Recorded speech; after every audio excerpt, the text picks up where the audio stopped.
the first step on a larger ladder. Awakening can arrive like a lightning bolt, suddenly, unexpectedly, and leave you feeling as though everything in your life has been turned upside down. You might have been moving through life on autopilot, dealing with stress, anxiety, or dissatisfaction, when out of nowhere comes a moment of pure clarity, a profound inner shift. It could happen while you're meditating, walking in nature, or even in the midst of a crisis. In that instant, you see through the veil of everyday worries and experience a sense of oneness, peace, or spaciousness. It's exhilarating, and it can feel like you've reached the pinnacle of understanding. Yet, many who experience such an awakening soon discover that it's not a permanent escape from life's demands. It's more like the opening of a door, or stepping onto the first rung of a much taller ladder. Bills still need paying, relationships still have rocky moments, and your mind or ego may still want to assert itself in old familiar ways. This realization can be jarring, but it's also perfectly normal. It signals that you've taken a meaningful first step, but there's still a journey ahead. Eckhart Tolle's reminder: the beginning, not the end. Eckhart Tolle is one of the most widely known modern spiritual teachers, largely due to the profound insight he shares in works like The Power of Now. He reminds us that awakening is merely the beginning of a new way of living, not the ultimate endpoint. In Tolle's own story, he went through a period of intense depression and anxiety before experiencing a sudden and radical shift in consciousness. But even after that shift, he had to learn how to live from that new awareness daily. Tolle points out that our ingrained mental patterns, worry, fear, judgment, don't necessarily vanish overnight. What changes is the way you relate to them. Instead of being caught up in negative thinking or emotional turmoil, you find there's an inner spaciousness that observes these patterns. You may still feel anger, sadness, or stress, but those feelings no longer consume you. Instead, you witness them passing by like clouds in the sky, knowing they don't define the real you. This represents a crucial pivot. Rather than chasing after pure bliss, you begin to integrate presence into the mundane moments of everyday life. Adyashanti's Honeymoon and the Challenges of Embodiment. Adyashanti, a teacher with roots in Zen, describes the initial awakening as a honeymoon. You might experience intense joy, love for everything around you, and a sense of deep harmony. In the same way that being newly in love can make every ordinary moment shimmer, your spiritual honeymoon can feel utterly transformative. Yet, Adyashanti cautions that after the honeymoon, life continues to unfold, and sometimes old emotional patterns, traumas, or subconscious beliefs rise to the surface. This isn't a step backward. It's an invitation to integrate your realization into every layer of your being. Adyashanti calls this the embodiment phase, where insights must filter down into your body, your emotions, and your relationships. Many people become disillusioned at this point, wondering if they've somehow lost their awakening. He explains that the exact opposite is true. These challenges are part of the path, revealing areas within you that still need healing or clarity. Moving through these layers deepens your awakening and enables you to operate from a more grounded, authentic place. Ramana Maharshi, anchoring in stillness. Ramana Maharshi is revered worldwide for his profound simplicity, teaching self-inquiry through the question, "Who am I?" Before his radical awakening at the age of 16, he was an ordinary student in South India. One day, he felt an overwhelming fear of death, and by inquiring deeply into who or what dies, he realized the unchanging self that lies beyond the body and mind.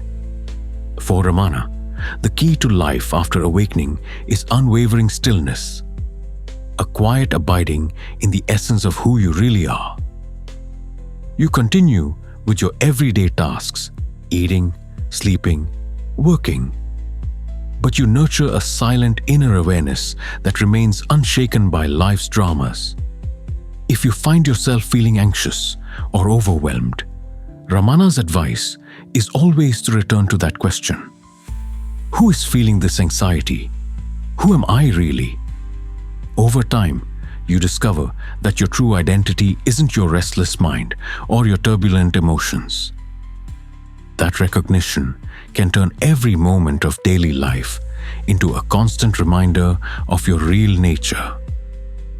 Mooji's caution. Even after a profound insight into your true self, the mind might try to stage a comeback. It may bombard you with old fears or try to convince you that your awakening was just a fleeting event. Mooji, a disciple of Papaji, who was in turn a devotee of Ramana Maharshi, often speaks about how the mind tempts you to pick up your former identity. The solution, he says, is to remain as the awareness itself, refusing to be pulled back into the narrative of who you used to think you were. If you resonate with the message in this video, write yes in the comments. That yes can be a small yet powerful affirmation that you're committed to living from your awakened awareness. It's also a way to connect with others who are navigating a similar path. Sharing that affirmation reminds you that you're not alone. There is a wider collective of people experiencing the highs and lows of integrating awakening into everyday life. Nisargadatta Maharaj, Beyond the I Am. Nisargadatta Maharaj started as a humble cigarette seller in Mumbai. He became famous for his direct and uncompromising approach, often telling seekers to focus on the sense I am, until they penetrated its depths. He taught that at first, realizing I am brings a deep sense of presence and existence. But eventually, one must go beyond even this feeling of I am to the absolute, which is beyond any concept or identity. He famously said, "Wisdom is knowing I'm nothing, love is knowing I'm everything, and between the two, my life moves." For life after awakening, Nisargadatta emphasized not becoming attached to any single experience, no matter how elevated it might feel. Instead, keep inquiring until all distinctions dissolve. The result is a natural sense of compassion and service, because you've understood both your emptiness, nothingness, and your oneness with all that is, everything. Zen masters enlightenment as ordinary. In the Zen tradition, teachers like Dogen, Huangpo, and others often describe enlightenment in surprisingly down-to-earth terms. The famous saying before enlightenment, chop wood, carry water. After enlightenment, chop wood, carry water, highlights that everyday tasks remain the same. What shifts is your relationship to these tasks. Zen views enlightenment as returning to your natural state, unburdened by mental chatter, rather than achieving something extraordinary. You perform the same activities as anyone else, but without the baggage of egoic identity. This ordinariness is paradoxically profound. Zen masters encourage continuous practice even after Kensho or Satori, moments of awakening, because realization needs to be stabilized. It's easy to have an insight and then lose it in the current of daily life. Practice keeps you tethered to that clarity, guiding you to live fully in each moment, unencumbered by the notion of "I'm enlightened." Everyone's path is different. One of the biggest pitfalls post-awakening is comparing your journey to someone else's. Some people undergo dramatic experiences, kundalini rushes, intense visions, or radical changes in their lifestyle. Others have a quiet, almost gentle awakening that unfolds over many years, barely noticeable at first. Neither is inherently better.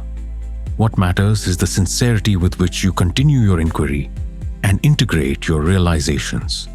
Personal circumstances, like family obligations, work environments, or physical health, can also shape how your post-awakening life unfolds.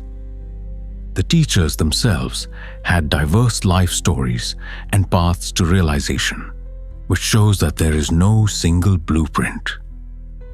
Trust your own process and give yourself permission to discover what practices and perspectives resonate most deeply with you. Showing appreciation and ongoing evolution. If you like the video, click on the thumbs up. That shows your appreciation and will also push the video to more people who might be on a similar path. Beyond that small gesture, consider how you can extend your awakened insights into practical service. Maybe it's helping a friend through a tough time, volunteering in your community, or simply being more patient in your relationships. These everyday acts become opportunities for practicing presence, compassion, and deep listening. It's a reminder that awakening doesn't remove you from life. It brings you more intimately into it, with an open heart and a clearer mind. Turning slips into steps. It's common to feel disillusioned when old patterns resurface. You might find yourself reacting in anger or falling back into habits you thought you'd outgrown. Yet Eckhart Tolle emphasizes that the crucial difference now is that there is a spaciousness around these reactions. You become the observer of your own internal weather. This isn't a license to ignore your behavior, but rather an invitation to see it without judgment and realign. Each slip is an opportunity to step into greater clarity. When you notice that you've returned to a limiting story about yourself or someone else, bring it into awareness. Recognize the story for what it is, just another temporary phenomenon in consciousness, and allow it to release.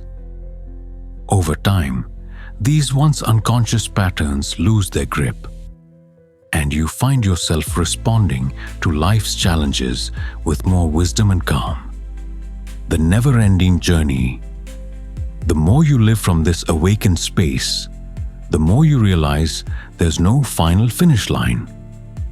Instead, you keep discovering subtler layers of ego, deeper wells of compassion, and ever more refined aspects of presence. This might sound like hard work, but it's also what makes the path so profoundly enriching. Each day you wake up to a new opportunity to see life through fresh eyes, without projecting old fears or judgments onto the world. You might stumble, you might forget, and you might get lost in the daily grind. But each time you remember the truth of who you are, that remembrance becomes a powerful moment of reawakening. Over time, these moments stitch together into a tapestry of a life lived with greater clarity, love, and authenticity. That is the real adventure, one that begins at awakening but continues unfolding as long as you draw breath. Embrace it, explore it, and know that every twist and turn on the path is ultimately guiding you deeper into the heart of who you truly are.